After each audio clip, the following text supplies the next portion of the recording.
No te aroa hau, mai makitu ki Tongariro, ko taku maunga ko Pohaturoa, ko taku marae ko Wahiao, ko taku awa ko Te Puarenga, ko Te Wharekai, Te Rauaroha, no Whakarewarewa hau, and it's the village that I was born in. And we moved shortly after, probably I turned 4, to live in Wairoa. Came back to live in Rotorua when Dad got his job with the Māori Affairs Department. I got an exciting job in the school holidays. Be a meter maid. Now it conjures up images of somebody going around giving people tickets, but it was an idea by the Rotorua Businessmen's Association, had taken the model from Surfers Paradise, where the women were dressed in bikinis and they would put coins in the meters to encourage people to stay longer to shop. And so they thought it would be a great idea if they had 2 young women from Rotorua to be their meter maids to encourage people to come into town and shop. So it was a holiday job for me, and then it became a permanent job. I was on some of the early TV programs then, which frightened the life out of me. I actually finished being a meter maid at that time to get married. I spent the next 14 years of my life being a mum, which was wonderful. I loved it. I still love it. I decided that I really wanted to do something about the art talent that I had been gifted from my tupuna, which happened at Wairiki. I specialised in fibre and paint. Most of my paintings were about the fabulous women of our waka, from our canoe journeys. One of my colleagues there, we decided that we'd go into business, do Māori design clothing. And there was nothing on the market that had anything with a Māori print on it. So we established a business called Pohutu Prints Original, making t-shirts and clothing for a number of years. And then eventually we opened Te Raukura, the Red Feather Gallery, to showcase Māori art when there were no Māori art galleries. I was in a lot of art committees at that time. We had a lot of overseas connections where we would invite perhaps 40 overseas artists, and we had reciprocal meetings. We would go over to Seattle and over to Vancouver. Export New Zealand set up appointments for us with art galleries in Vancouver.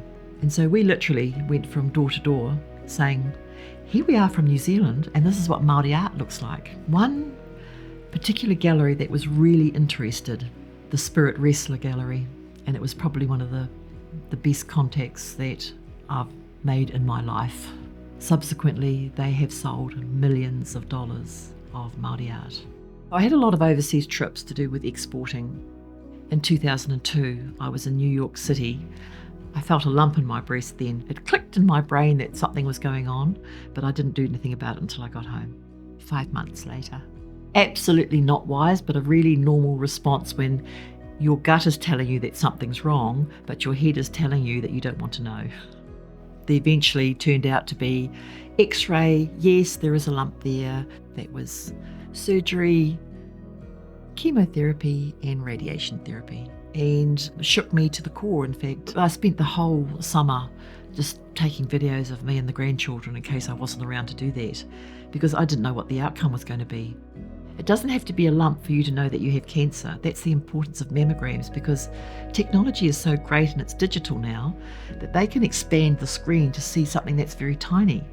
So you can have it out when it's like a dot and not get cancer again. But when it's big enough to be felt, that's quite significant. 2003, I started work with the PHO, recruiting women for breast screening. And it's still rewarding. It's still a great thing to do, to know that perhaps because of my intervention, somebody's having a great life with their grandchildren. What delights me most is that my grandchildren go to kura kaupapa. They speak Māori, and it's one of the biggest regrets of my life. I wasn't brought up in the language. My grandmother, her name's Makariti Papakura.